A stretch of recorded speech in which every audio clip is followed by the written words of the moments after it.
مرنے کے بعد روح کیسے تڑپتی رہتی ہے؟ رسول اللہ صلی اللہ علیہ وآلہ وسلم نے ارشاد فرمایا، میت پر سب سے زیادہ سخت اور مشکل وقت اس وقت ہوتا ہے جب میت کو بسم اللہ الرحمن الرحیم۔ پیارے دوستو، وہ لمحہ جب انسان اپنی زندگی کے آخری سانسیں گن رہا ہوتا ہے، ہر طرف خاموشی طاری ہوتی ہے، اہل خانہ آنکھوں میں نمی لیے ارد گرد کھڑے ہوتے ہیں، مگر اس وقت اس شخص کو سب سے زیادہ جس چیز کا سامنا ہوتا ہے وہ ہے اپنی روح کی بے چینی۔ وہ روح جو ساری زندگی جسم کی قید میں رہی، اب آزاد ہونے جا رہی ہے، لیکن یہ آزادی کوئی خوشی نہیں لاتی، بلکہ ایک ایسا سفر شروع ہوتا ہے جو یا تو دائمی سکون کی جانب لے جائے گا یا ایسی اذیت کی طرف جس کی کوئی انتہا نہیں۔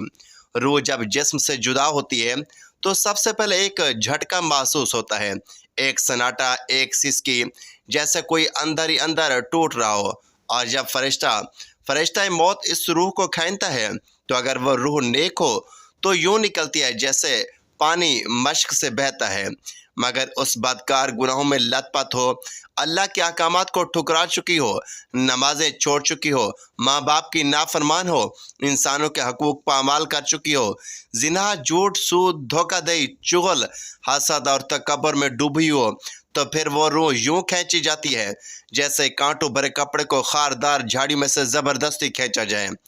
ہر کانٹا گوشت کو نوچتا ہے، ہر دھاگا چیختا ہے، ہر جھٹکا روح کو تڑپا دیتا ہے۔ فرشتے غضبناک ہوتے ہیں، چہروں پر سختی، ہاتھوں میں انگارے اور ان کی زبانوں پر لعنت ہوتی ہے۔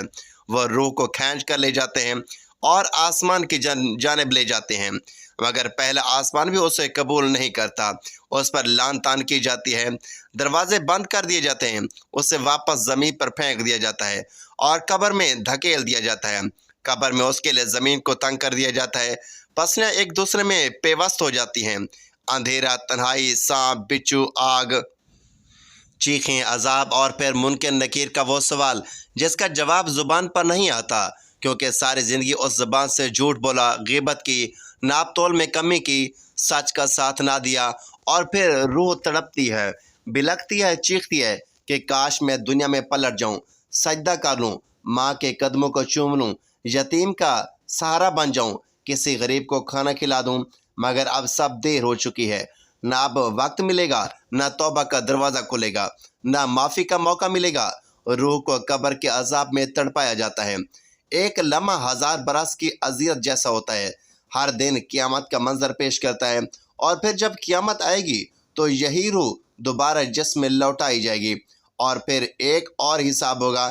یہ وہ لمحے ہوتے ہیں جن کی شدت کو الفاظ میں بیان نہیں کر سکتے، جو صرف وہی محسوس کرتا ہے جس کی روح دنیا سے رخصت ہو رہی ہوتی ہے۔ یہ روح اگر ماں کی نافرمان ہو تو اس کے چہرے پر کالا پن چھا جاتا ہے، اگر حرام کما کر اولاد کو کھلایا ہو تو فرشتے اس پر تھوکتے ہیں، اگر قرآن کو نہ پڑھا ہو، نماز کو ضائع کیا ہو تو آسمان کے در و دیوار بھی اس سے نفرت کرتے ہیں، اور پھر عذاب کی ایک نہ ختم ہونے والی لڑائی شروع ہو جاتی ہے۔ اگر کبھی کسی جنازے میں شرکت کی ہو اور میت کے چہرے پر ہو جانے والی سختی دیکھی ہو، اس بدن کی ٹھنڈک کو محسوس کیا ہو، تو یہ سب کچھ آنکھوں کے سامنے آ جاتا ہے۔ کتنے لوگ قبر میں دفنائے گئے مگر قبر نے ان کے بدن کو قبول نہ کیا، کتنے لوگوں کے جنازے کے وقت بارش ہوئی اور کتنے لوگوں کے لیے آسمان نے لعنت برسائی۔ ساری زندگی جو مزے کیے، جو گناہ کیے، جو وقت ضائع کیا، جو دل دکھائے، اب ان کا بدلہ روح چکاتی ہے۔ اب نہ سوشل میڈیا ہے، نہ لائکس، نہ فالوورز، نہ مال، نہ شہرت، صرف تنہائی، وحشت اور وہ اذیتیں جو ہر لمحہ روح کو کاٹتی رہتی ہیں۔ جب ہم رات کو سوتے ہیں ہمارے آس پاس کوئی مر رہا ہوتا ہے، کوئی تڑپ رہا ہوتا ہے، کوئی قبر میں چیخ رہا ہوتا ہے، کوئی روح عذاب میں جھلس رہی ہوتی ہے، مگر ہمیں ان سب کی خیر خبر نہیں ہوتی، کیونکہ ہم دنیا کی مستیوں میں گم ہیں۔ اللہ کے پیارے نبی صلی اللہ علیہ وآلہ وسلم فرمایا کرتے تھے کہ اگر تم وہ دیکھ لو جو میں دیکھتا ہوں تو کم ہنسا کرتے اور زیادہ روتے، کیونکہ میں قبروں کو دیکھتا ہوں، روح کو تڑپتا دیکھتا ہوں، جہنم کو لپکتے دیکھتا ہوں۔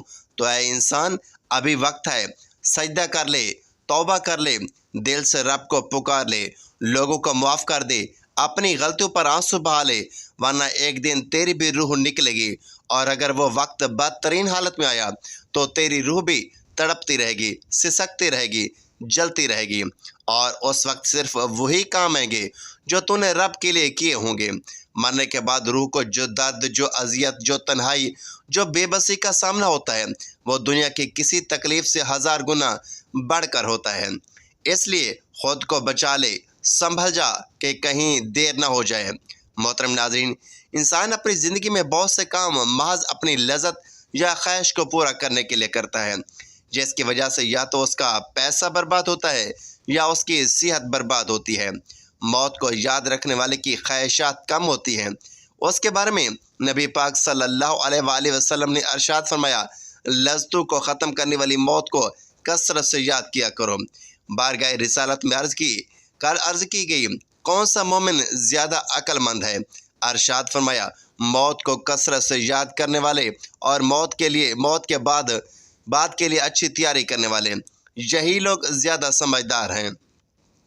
ہر شخص کی جتنی زندگی مقرر ہے اس میں نہ زیادتی ہو سکتی ہے نہ کمی ہو سکتی ہے۔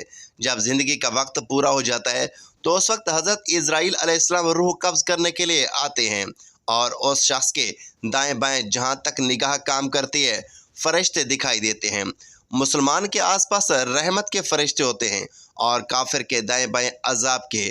اس وقت ہر شخص پر اسلام کی حقانیت آفتاب سے زیادہ روشن ہو جاتی ہے، مگر اس وقت کا ایمان معتبر نہیں، اس لیے کہ حکم ایمان بالغیب کا ہے، اور اب غیب نہ رہا بلکہ یہ چیزیں مشاہدہ ہو گئیں۔ مرنے کے بعد مسلمان کی روح حسب مرتبہ مختلف مقاموں میں رہتی ہے، بعض کی قبر میں، بعض کی چاہے زمزم شریف میں، بعض کی آسمان و زمین کے درمیان، بعض کی پہلے دوسرے 7ویں آسمان تک، اور بعض کی آسمانوں سے بھی بلند، اور بعض کی روحیں زیر عرش کندیلوں میں، اور بعض کی روحیں علیین میں رہتی ہیں۔ مگر کہیں بھی ہوں اپنے جسم سے ان کا تعلق بدستور رہتا ہے۔ جو کوئی قبر پر آئے اسے دیکھتے ہیں، پہچانتی ہے، اس کی بات سنتے ہیں۔ ائمہ کرام فرماتے ہیں، بے شک پاک جان جب بدن کے علاقوں سے جدا ہوتی ہے عالم بالا میں مل جاتی ہے، اور سب کچھ ایسا دیکھتی سنتی ہیں جیسے یہاں حاضر ہیں۔ حدیث میں فرمایا گیا، جب مسلمان مرتا ہے اس کی راہیں کھول دی جاتی ہیں، جہاں چاہے جائے۔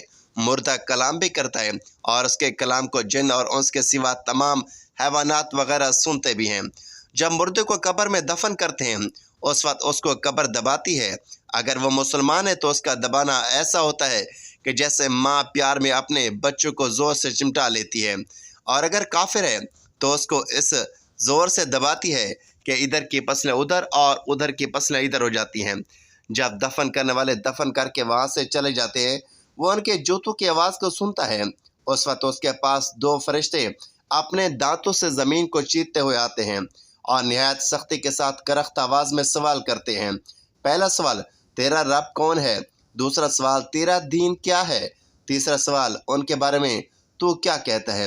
مسلمان ہے تو پہلے سوال کا جواب دے گا، میرا رب اللہ ہے، اور دوسرے کا جواب دے گا، میرا دین اسلام ہے، اور تیسرے کا جواب دے گا، وہ تو رسول اللہ صلی اللہ علیہ وآلہ وسلم ہے۔ اس وقت آسمان سے ایک منادی ندا کرے گا کہ میرے بندے نے سچ کہا، اس کے لیے جنت کا بچھونا بچھاؤ اور جنت کا لباس پہناؤ، اور اس کے لیے جنت کی طرف ایک دروازہ کھول دو۔ جنت کی خوشبو اس کے پاس آتی رہے گی، اور جہاں تک نگاہ پھیلے گی وہاں تک اس کی قبر کشادہ کر دی جائے گی، اور اس سے کہا جائے گا کہ تو سو جا۔ پہلے اس کے لیے بائیں ہاتھ کی طرف جہنم کی کھڑکی کھولیں گے، جہاں سے جلن اور گرم ہوا اور سخت بدبو آئے گی، پھر وہ کھڑکی بند کر دیں گے۔ اس کے بعد داہنی طرف جنت کی کھڑکی کھولیں گے، اور اس سے کہا جائے گا کہ اگر تو ان سوالوں کے صحیح جواب نہ دیتا تو تیرے واسطے وہ تھی، اور اب یہ ہے، تاکہ اپنے رب کی نعمت کی قدر جانے کہ کیسے بلائے عظیم سے بچا کر کیسے نعمت عظمی عطا فرمائی گئی۔ اگر مردہ منکر ہے تو سب سوالوں کے جواب میں یہ کہے گا، افسوس مجھے تو کچھ معلوم نہیں، میں لوگوں کو کہتے سنتا تھا، خود بھی کہتا تھا۔ اس وقت ایک پکارنے والا آسمان سے پکارے گا کہ یہ جھوٹا ہے، اس کے لیے آگ کا بچھونا بچھاؤ اور آگ کا لباس پہناؤ، اور جہنم کی طرف ایک دروازہ کھول دو۔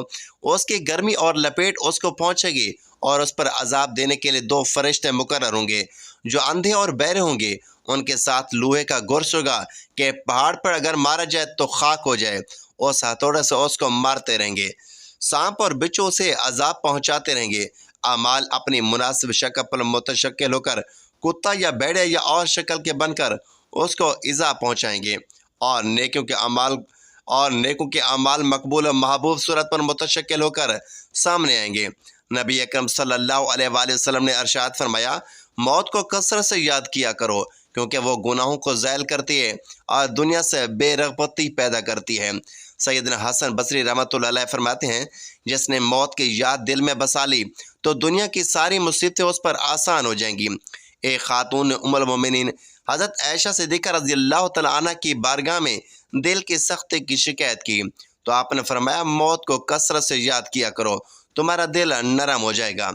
ناظرین، حضور صلی اللہ علیہ وآلہ وسلم نے فرمایا، موت کے بعد روح کیسے پکارتی ہے؟ میت کو سب سے زیادہ درد کب ہوتا ہے؟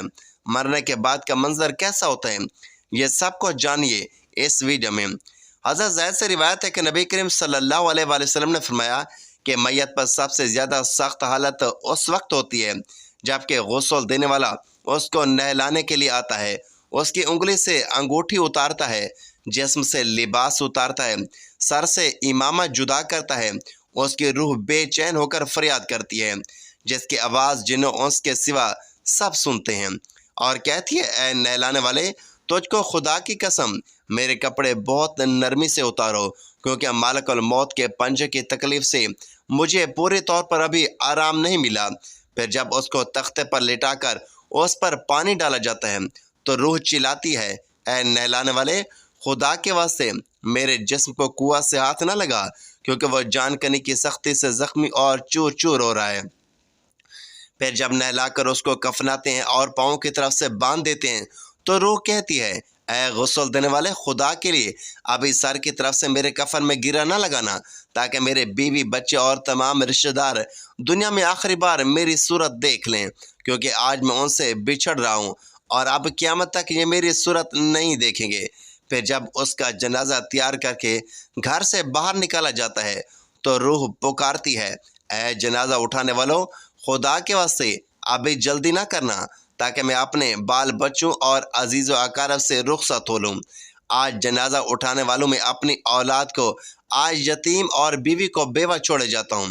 خدا کے لیے میرے بعد ان کو تکلیف مت دینا، میں اپنا گھر اور مال و اسباب دوسروں کے لیے چھوڑے جاتا ہوں، اب یہاں کبھی واپس نہ آؤں گا اور قیامت تک کسی کی صورت نہ دیکھوں گا۔ پھر جب جنازہ اٹھا کر لے چلتے ہیں تو میت کہتی ہے، اے میرے بھائیوں، میں نے آج تک جو کچھ مال و اسباب جمع کیا تھا وہ صرف وارثوں کے لیے تھا، آج ان میں سے کوئی میرے گناہوں کا ذرا سا بوجھ بھی اٹھانے کو تیار نہیں۔ ہر چیز کا حساب مجھ سے لیا جائے گا اور میرے وارث کھائیں گے اور اڑائیں گے۔ پھر جب نماز جنازے کے بعد دفن سے پہلے کچھ لوگ اپنے اپنے گھروں کو چلے جاتے ہیں تو میت کہتی ہے، اے میرے بھائیوں، خدا کے واسطے ابھی سے ایسا ظلم نہ کرو، مرنے والا تم سے مانوس تھا اور تم دفن سے پہلے لوٹے جاتے ہو۔ پھر جب اسے قبر میں اتارتے ہیں تو میت کہتی ہے، اے میرے وارثوں اور ترکہ پانے والوں، میں نے جو کچھ مال جمع کیا تھا وہ سب تمہارے لیے چھوڑا، خدا کے لیے تم مجھ کو دعائے خیر اور فاتحہ سے بھلا نہ دینا۔ بزرگوں کا قول ہے کہ آخرت کی منزلوں میں سے قبر پہلی منزل ہے، اگر اس منزل میں نجات پائی تو اس کے بعد کی منزل ہی بہت آسان ہے، اور اگر یہاں عذاب میں مبتلا ہوا تو آگے چل کر اس سے زیادہ سختی ہوگی۔ حدیث شریف میں ہے کہ مردہ قبر میں ایسا ہے جیسے کوئی شخص پانی میں ڈوب رہا ہو اور مدد کے لیے فریاد کرتا ہو۔ مردہ ہر وقت اپنے ماں باپ، بہن بھائی یا اولاد اور دوست وغیرہ اپنے پسماندگان کی طرف سے دعائے خیر اور فاتحہ کا ہمیشہ منتظر رہتا ہے۔ جب اس کو اس کے پسماندگان کی طرف سے کوئی تحفہ ثواب پہنچتا ہے تو اس کے لیے تمام دنیا اور جو کچھ دنیا میں ہے اس سے محبوب و مرغوب ہو جاتا ہے، اور اللہ تعالیٰ اس کے رشتہ داروں کی دعائے خیر کے ثواب کو قبرستان والوں پر پہاڑوں کے برابر داخل فرماتا ہے۔ موت ایک دروازہ ہے جس میں سب لوگوں نے داخل ہونا ہے، سب لوگوں نے گزرنا ہے۔ حضرت عثمان غنی رضی اللہ تعالیٰ عنہ جب کسی قبر پر جاتے تو اتنا روتے کہ ان کی داڑھی آنسوں سے تر ہو جاتی۔ آپ سے پوچھا گیا کہ آپ جنت اور جہنم کا تذکرہ کرتے ہیں تو نہیں روتے مگر قبر دیکھ کر روتے ہیں۔ کہنے لگے کہ رسول اللہ صلی اللہ علیہ وآلہ وسلم نے فرمایا کہ قبر آخرت کی پہلی منزل ہے، لہٰذا اگر مرنے والا اس سے نجات پائے تو بعد کے مناظر اس کے لیے کہیں زیادہ آسان ہو جاتے ہیں، اور اگر اس کی تکلیف سے نجات نہ پائے تو بعد کے مراحل اس سے بہت زیادہ سخت ہیں۔ اور فرمایا کہ رسول اللہ صلی اللہ علیہ وآلہ وسلم کا ارشاد ہے، میں نے کبھی کوئی منظر نہیں دیکھا مگر قبر اس سے زیادہ سخت ہے۔ کیا ہمارے لیے ان قبروں میں عبرت نہیں؟ دیکھیے، مالدار، فقیر، طاقتور اور کمزور دنیا میں لوٹنے کی خواہش رکھتے ہیں، مال جمع کرنے اور محل بنانے کے لیے نہیں بلکہ اس لیے کہ کاش ہمیں ایک نماز پڑھنے کی مہلت مل جائے، کاش ہم ایک دفعہ سبحان اللہ کہنے کی فرصت دے دی جائے، لیکن اب ناممکن ہے۔ اب اعمال نامے لپیٹ دیے گئے، روح جسم سے نکال لی گئی، زندگی کی مہلت ختم ہو گئی، اب ہر میت اپنے عمل کی مرہون میں منت ہو کر قبر میں پڑی ہے۔ ایک حاجت مند حضرت عثمان غنی رضی اللہ تعالیٰ عنہ کے دروازے پر غروب آفتاب کے بعد آیا۔ ابھی اس نے دستک نہ دی تھی کہ حضرت عثمان غنی رضی اللہ تعالیٰ عنہ کی آواز اس کے کانوں میں پڑی۔ وہ اپنی اہلیہ سے شکایت کر رہے تھے کہ چراغ کی بتی موٹی ہے جو تیل زیادہ استعمال کرنے کا سبب بن رہی ہے۔ حاجت مند نے جو سنا تو وہ سوچتا ہی رہ گیا کہ وہ ایسے شخص سے حاجت پوری کرنے کی کیا توقع کرے گا، کیا امید کرے گا جو تیل کے معمول سے زیادہ خرچ پر اپنی بیوی کو سرزنش کر رہا ہے۔ اس نے ارادہ کیا کہ حاجت بیان کر کے دیکھوں، شاید میری یہ امداد کر ہی دیں۔ انہوں نے دستک دی۔ دستک سن کر حضرت عثمان غنی رضی اللہ تعالیٰ عنہ باہر آئے۔ حاجت مند نے اپنی حاجت بیان کی اور لہجے میں زیادہ زور دیتے ہوئے کہا کہ ضرورت کچھ زیادہ ہی ہے۔ حضرت عثمان غنی رضی اللہ تعالیٰ عنہ نے اس شخص کا ہاتھ تھاما، بستی سے باہر لے گئے جہاں آپ کا سامان تجارت پڑا ہوا تھا۔ فرمایا، یہ سب تیری نظر ہے، کیا اس سے تمہاری ضرورت پوری ہو جائے گی؟ وہ شخص حیران اور ہکا بکا رہ کر دیکھتا رہ گیا۔ چنانچہ اس نے عرض کیا، حضرت یہ سب کچھ میری ضرورت سے کہیں زیادہ ہے۔ امیر المومنین نے فرمایا، مجھے خوشی ہے کہ یہ تمہاری ضرورت سے کم نہیں ہے۔ اس شخص نے کہا، اے حضرت ایک بات بتائیے، چراغ کی بتی قدرے موٹی ہو جانے پر آپ اپنی زوجہ محترمہ کو سرزنش کر رہے تھے، حالانکہ چراغ اس قدر روشنی رکھنے میں شاید صرف 1 درہم کا تیل استعمال نہ ہوتا، وہ تو آپ کو گوارا نہ ہوا، اور یہاں ہزاروں کا سامان مجھے بلا تحمل دے رہے ہیں۔ تب آپ نے فرمایا، بھائی، چراغ میں تیل کا زیادہ اسراف ہے اور زیادہ اسراف اللہ کو پسند نہیں، اور مجھے اللہ کے حضور اپنے اعمال کی فکر رہتی ہے، یہاں مجھے فکر اعمال لاحق ہے، اس لیے میں نے سرزنش کی۔ سامان تمہیں اللہ کی خوشنودی کے لیے صدقہ دیا ہے، اس پر اجر کی امید ہے اور وہاں پر حساب کا خوف ہے۔ ناظرین، اللہ تعالیٰ سے دعا ہے کہ اللہ تعالیٰ ہم سب کو دین کی باتیں سننے، سمجھنے اور اس پر عمل کرنے کی توفیق عطا فرمائے۔ میرا سنانا اور آپ کا سننا اپنی بارگاہ الہی میں قبول و منظور فرمائے اور ہمارا خاتمہ ایمان پر فرمائے، آمین یا رب العالمین۔ ناظرین، ویڈیو اچھی لگے تو ویڈیو کو لائک کریں، دوستوں میں شیئر کریں، چینل کو سبسکرائب کریں اور کمنٹ باکس میں اللہ تعالیٰ کے مبارک ناموں میں سے ایک نام ضرور ٹائپ کریں۔ اللہ تعالیٰ آپ کا حامی و ناصر ہو۔